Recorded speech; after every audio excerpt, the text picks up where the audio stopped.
Gonna take a quick look at the course, because that's par for the course. All right, here's the student view. Here we go. If I did everything properly, chapter 6, the random variables module is available. I have not quite finished putting the assessments together. I am working on those. I'm hoping to have them done today, and I'll have those available so you can start looking at those at your convenience. Notice on the calendar, everything from last week is there, no matter what class period you're here for. We're starting on Tuesday the 12th today. Hooray! We'll add stuff to that later today. Real quick, if we look at our chapter 6 random variables, right? We have section 6.1, 6.2, and 6.3. These sections, this chapter is fairly dense on the mathematics. All right, there's going to be some new formulas. They're going to look kind of crazy and weird, but we'll practice with them and we'll make sense of them. Today, I'm going to attempt to get through essentially the lesson of 6.1. And then tomorrow, we'll practice. We'll use these things. So today is basically note-taking. It's going to be a lot of me talking and making sure that if you have any questions, I'm answering them. We'll see a couple examples. But other than that, you should be taking some notes, writing things down that you understand to be important based on the fact that it's things that I'm talking about. If you do not yet have a notebook or you don't have something to take notes for in this class, please keep in mind that the school has graph paper comp books that you can go and pick up for free. So if you need a notebook, you can stop by Orange Glen, ask for a notebook for math, and they have graph paper filled comp books that are free. Right? It's the best price point you can find. All right, so please keep that in mind. If you don't have a notebook, get a notebook. All right, if we look into these bad boys here, we have 6.1 class notes and resources. All right, I'm showing this to you on here, and let me go to the full size module, make this a little easier to see. All right. There's a lot of stuff in each of these. All right. The notes from today's class will go into here with notes. If you look here, we have our study guide, 6.1, discrete and continuous random variables. If you click on that, it'll open up our notes here in another screen. We can make it bigger. All right, here are our notes. All right. There's important like concepts that'll be highlighted like this, definitions, formulas, so that you can see them. Yes, they look kind of crazy right now. They'll be explained. And there's examples to go along with a lot of these concepts. All right, so when you can, take a look at these notes, see if they make sense. Things that don't make sense are things you're going to want to bring to class so you can ask questions, ask clarification about. All right, so that's what is those. They'll open a new tab. I have the AP daily videos here, and we have worked examples from the textbook. Also, I have calculator instructions. All right, there's a video, or if you just want to look at the image, I mean, it's straight from the textbook. All right, this is what your calculator can do with random variables. So again, I'm trying to kind of put the things for this section or for each section moving forward right here in one spot. All right. So that's what that's going to look like. If we go back here, practice problems and solutions, we have our 6.1 practice problems. It is a list of problems. All right. It's selected problems from the textbook based on what I believe is most important to practice from the chapter or from the section. So there's all the problems here. And then the solutions. All right. It doesn't do you any good to look at the solutions if you haven't tried to do the problems first. All right. I'm given and I've provided the solutions because I do want you guys to practice. I want you guys to be able to confirm that you're doing things properly and you're getting the right results if you're using these practice problems. All right. So those are there. Right. Same thing is for 6.2 and 6.3. They're all filled in. All those resources are there. And again, I'm working on the Chapter 6 assessments. All right. Any questions about the Chapter 6 module and the resources that are available?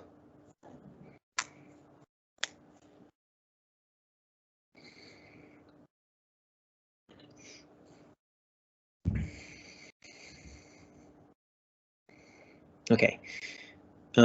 And as always, I am open for feedback. Please let me know if these things are helpful, if they're not helpful, if you think it needs some adjustment. Tell me. I want to know so I can make things better. I like it when things are better. All right. So there we go. That's what's been added. That's what's ready. I'll update this with what we do today with the notes and things. So we're going to get started on that. So please, if you're going to be taking notes, which you should be, get ready. There's going to be stuff. Yeah, there we go.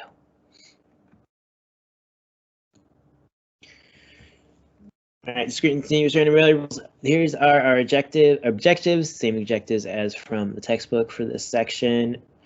After this section, you should be able to compute probabilities using the probability distribution of a discrete random variable. Calculate and interpret the mean expected value. Those terms are interchangeable at this point. The mean and the expected value mean the same thing. Of a discrete random variable, calculate and interpret the standard deviation of a discrete random variable, compute probabilities using the probability distribution of certain continuous random variables. All right, so we're still dealing with probabilities from last chapter, and we're working with mean and standard deviation. Those are the two main values you're going to be asked to find throughout this chapter, are mean and standard deviation. Okay. Next. Yeah, a probability model describes the possible outcomes of a chance process and the likelihood that those outcomes will occur. Right, consider tossing a fair coin 3 times. Define X to be the number of heads obtained. X here is the random variable. Notice it's a capitalized letter. Right? Lowercase letters are reserved for individual, like, possible outcomes. The capital letter X represents the random variable, the thing that represents a series of possibilities.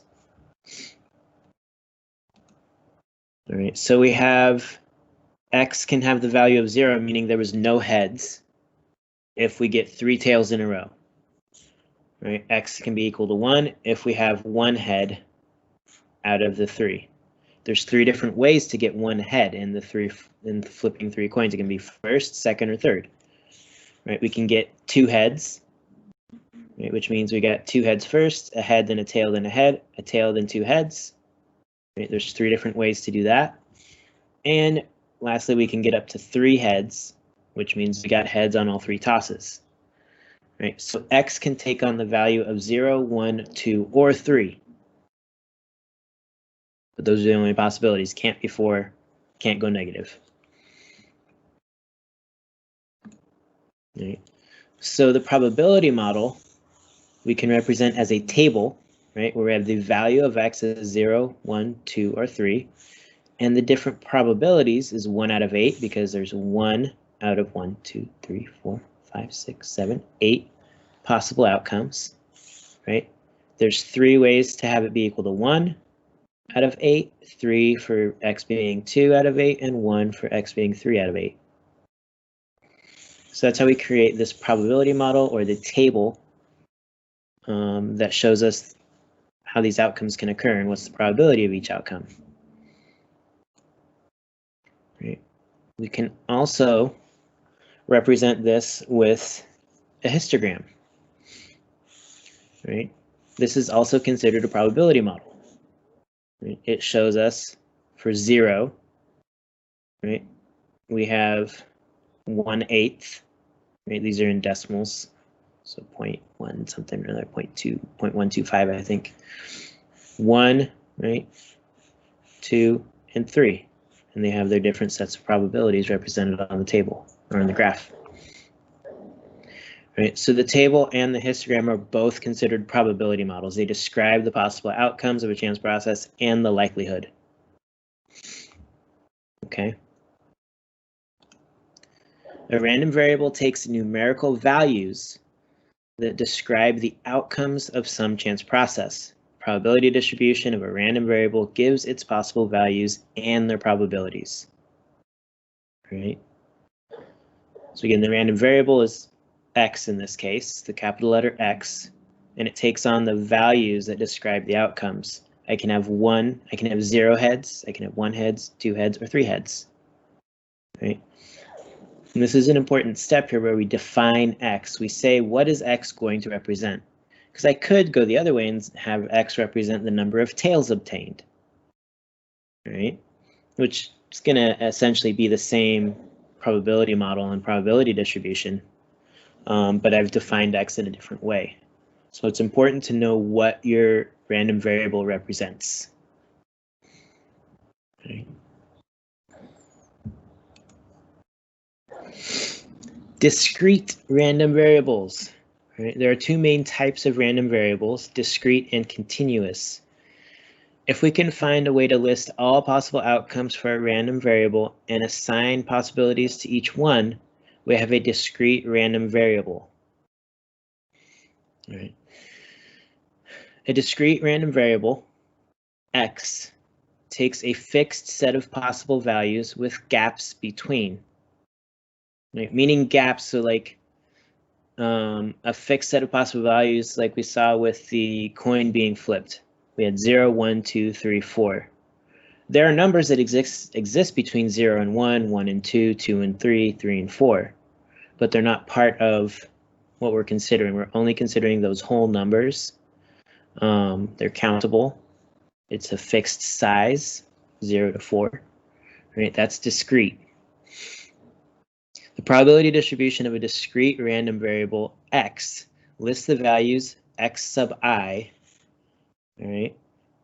When we have this little I down here in the subscript, it's just a placeholder for what value that is in the series. It could be the first value, the second value, the third value, right?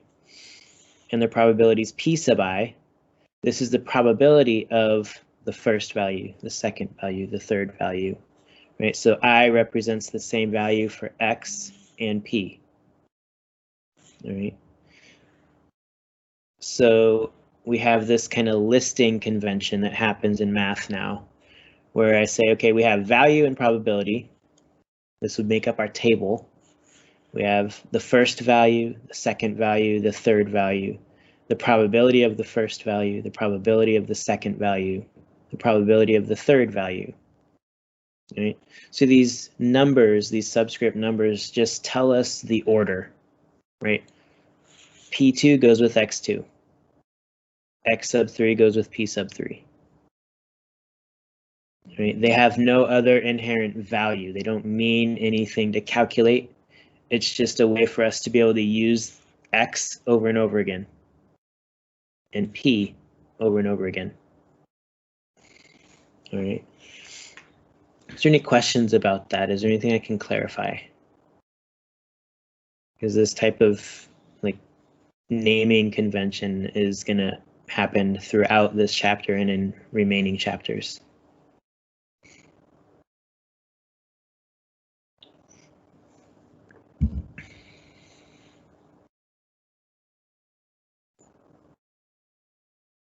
Okay. So in the probabilities, P sub I must satisfy two requirements. Every probability P sub I is a number between 0 and 1. This is the same as we've expected probabilities to be in the past. And the sum of the probabilities is 1. So if I add them all up, it has to equal 1. Right? It can't be over 1. I can't have a probability adding up to more than 100%. To To find the probability of any event, add the probabilities p sub I of the particular values x sub I that make up the event. All right. So there can be an event that's just defined as a single thing happening. So it could be, what's the probability of getting 2 heads when you flip a coin, right? Well, we already know that there's 3 out of 8 ways to do that. So there's just the single probability. But what's the probability of getting at most 2 heads? So 0, 1, or 2. We would add up those probabilities, and that would give us a probability of that event.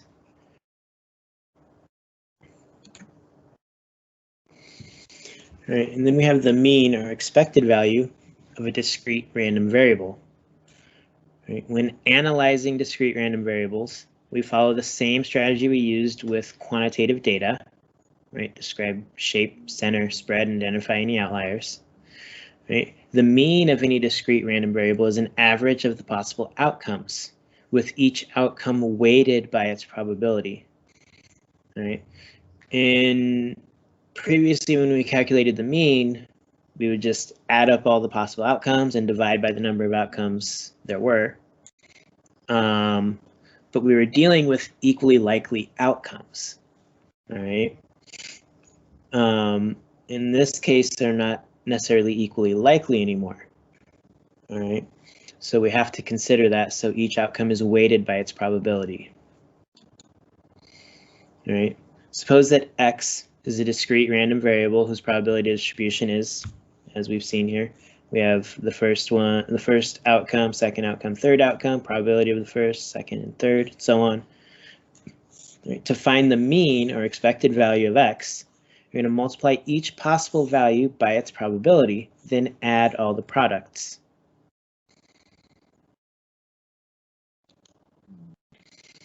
Right. And this is what this crazy formula looks like. All right, we have mu sub x.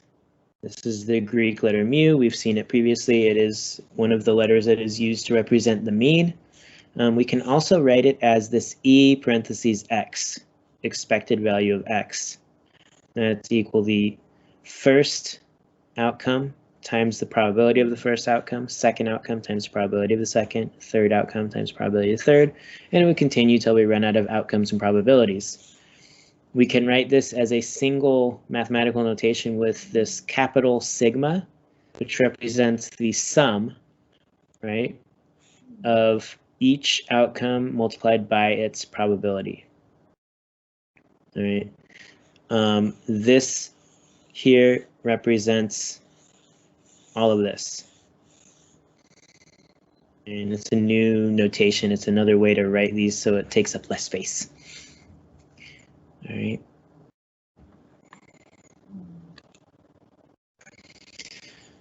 All right.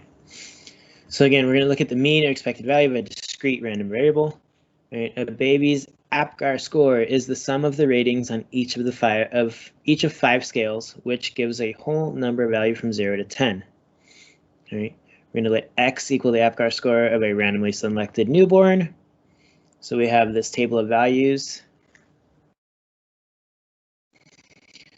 From 0 to 10, those are all the possible values of x, of a random variable. And then we have the corresponding probabilities of each of those values. All right. We want to compute the mean of the random variable x and then interpret its value in context. All right.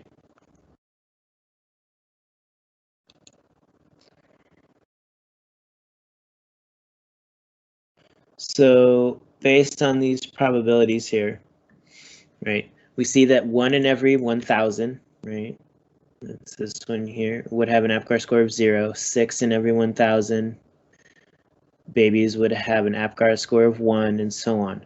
So the mean or expected value of x is given by this craziness.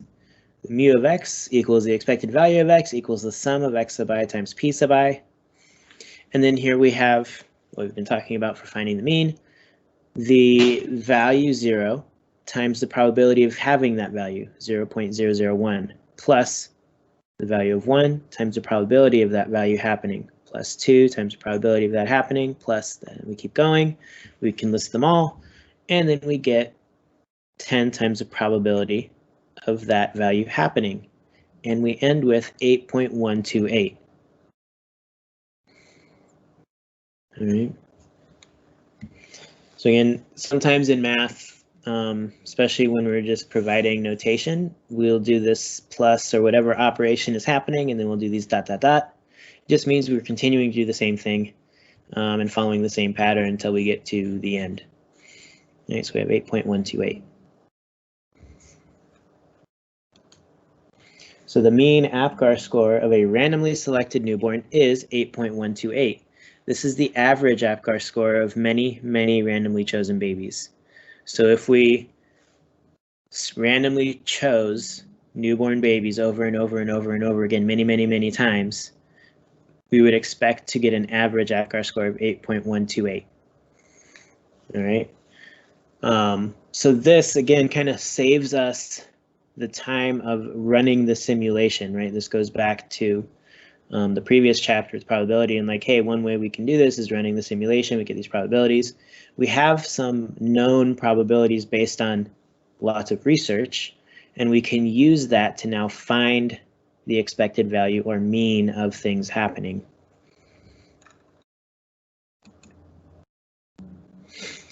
So then the next thing is finding the standard deviation of a discrete random variable. Since we use the mean as the measure of center for a discrete random variable, we use the standard deviation as our measure of spread, right? The definition of the variance of a random variable is similar to the definition of the variance for a set of quantitative data. All right, we have the same set of value and probabilities.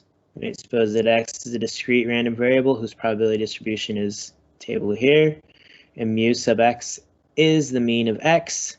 The variance of x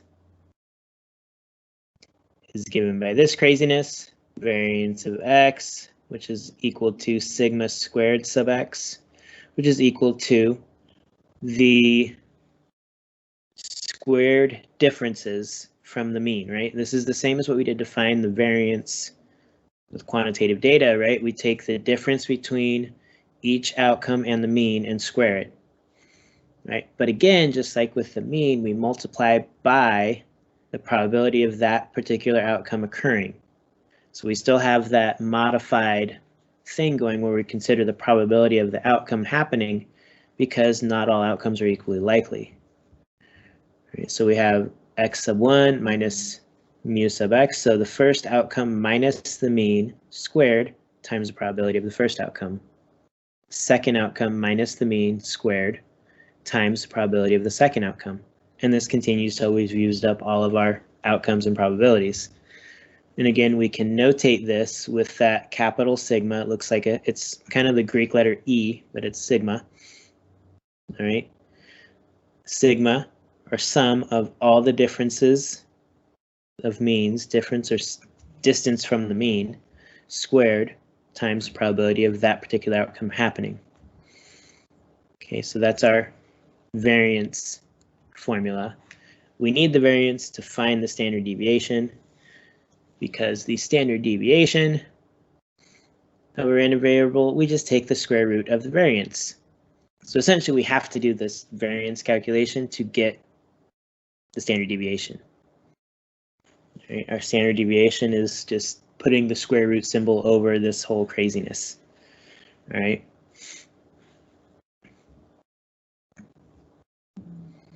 So again, we got to take the square root of the variance. All right, so back to our baby's APGAR score. All right, using the same random variable x representing the APGAR score of a randomly selected newborn, we're going to get the standard deviation now. The formula for variance is sigma squared sub x equals, this is lowercase sigma, capital sigma, sum of all the distances from the mean squared times the probability of each of those outcomes. All right, so we get 0 minus the mean squared times 0.001 plus 1 minus the mean squared times 0.006, so on all the way through all of our outcomes, right? Which gets us a variance of 2.066. Right? To get the standard deviation, we must take the square root of 2.066, right? That is sigma sub x. It's the square root of 2.066, which equals 1.437. Okay.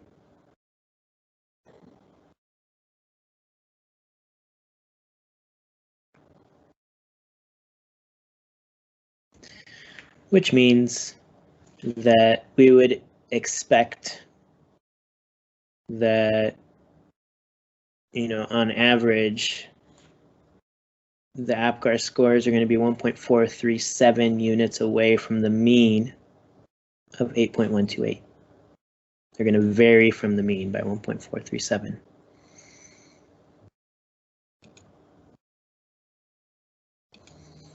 Right, a randomly selected baby's APGAR score will typically differ from the mean 8.128 by about 1.4 units. So they chose to round it, and that's okay. If you're going to round your answer, make sure you say by about or approximately or roughly. Don't say is. Is implies equal.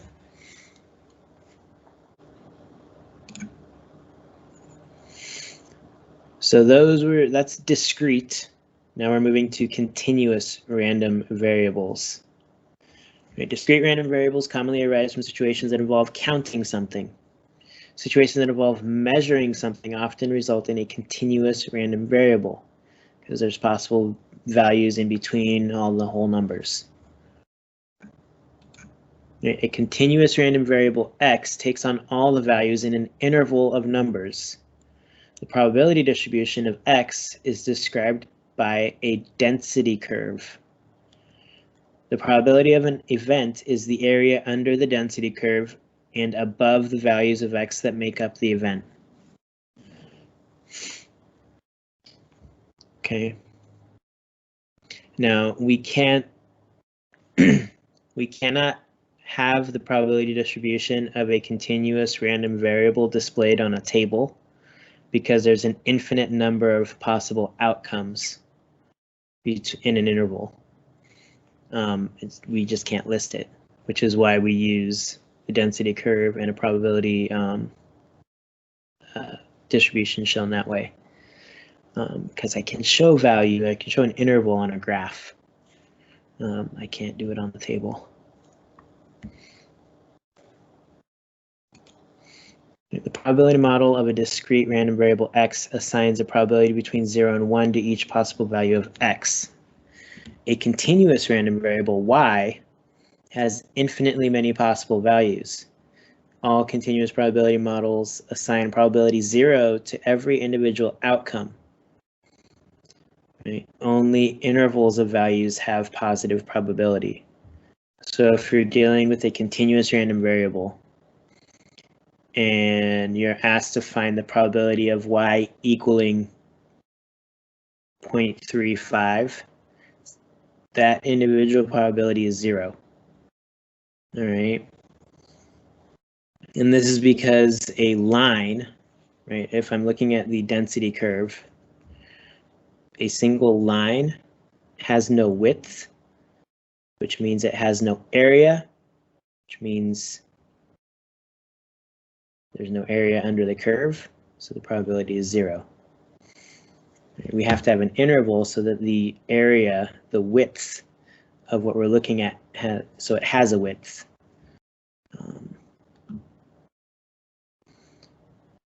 Yeah, it's kind of a messes with your head kind of concept.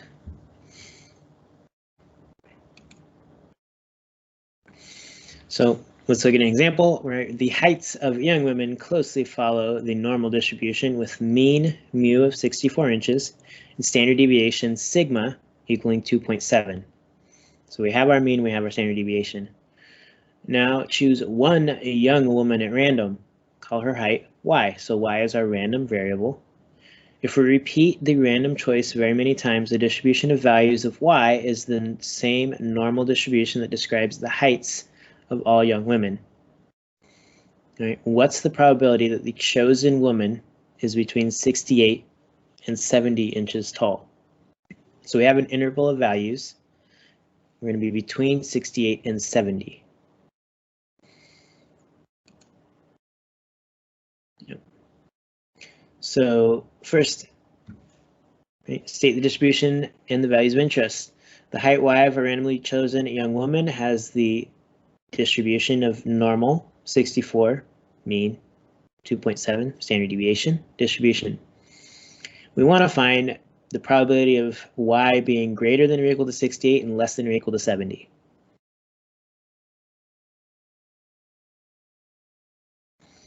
So again, this is a normal distribution. So now this jumps back into previous chapter.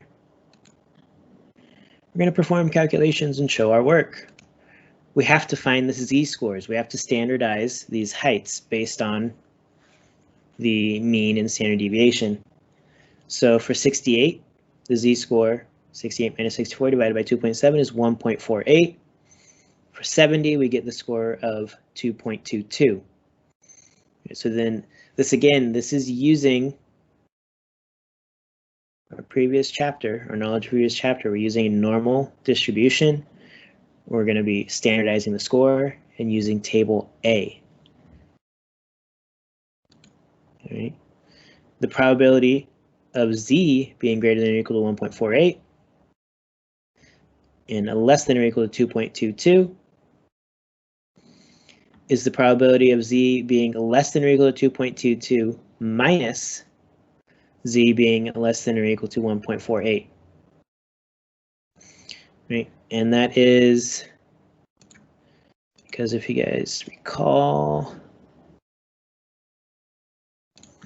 right, if we're looking at, I can draw. This is going to be kind of janky, but I apologize. If we're looking at a normal distribution, right? Mu is here. We have 1, 2, 3. 3 standard deviations to the right, 3 to the left. Right, we're looking at 1.48, which I know it's going to be somewhere around here. Right, this is 1, 2, 3, minus 1, minus 2, minus 3. So we have right here, and then 2.22, give or take right here. So we're looking for just this area. Remember, table A gives us the proportion under the curve that is less than a certain value, right? That's why we're using, we have these less thans, right? Because I can find these things. Right, so less than 2.22 is going to give me everything, right, to the left of 2.22. I don't need everything. I only need this little section. So I subtract everything to the left of 1.48. Right, and so subtracting that, you know, those are going to cancel the parts I don't need, right? And I'm left with the section that I want. Okay. We get 0.9868 minus 0.9306, and we get 0.0562. Right? So the probability, we have about a 5.6% chance of choosing a young woman who is between 68 and 70 inches. Okay. So any questions about that?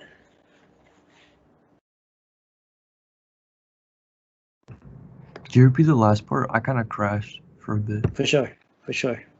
So this, when we're dealing with the continuous variables, we essentially we pull back to the previous chapter where we're dealing with probabilities and normal distributions, table A, z-scores, that kind of stuff. So since this is a normal distribution, we're finding the probability between these values. We have to standardize those values, 68 and 70. We get z-scores here. We then use the z-score in table A, right? Probability of z being less than or equal to 2.22, right? That's this part. It's everything to the left, though. I don't need all the things to the left.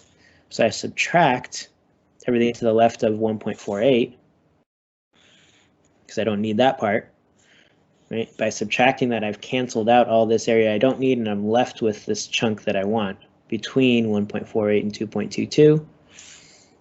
We get 0.9868 from table A minus 0.9306 from table A when I looked up these values, and we get 0.0562, meaning that we have about a 5.6% chance of randomly choosing a young woman who is between 68 and 70 inches tall, based on our given information.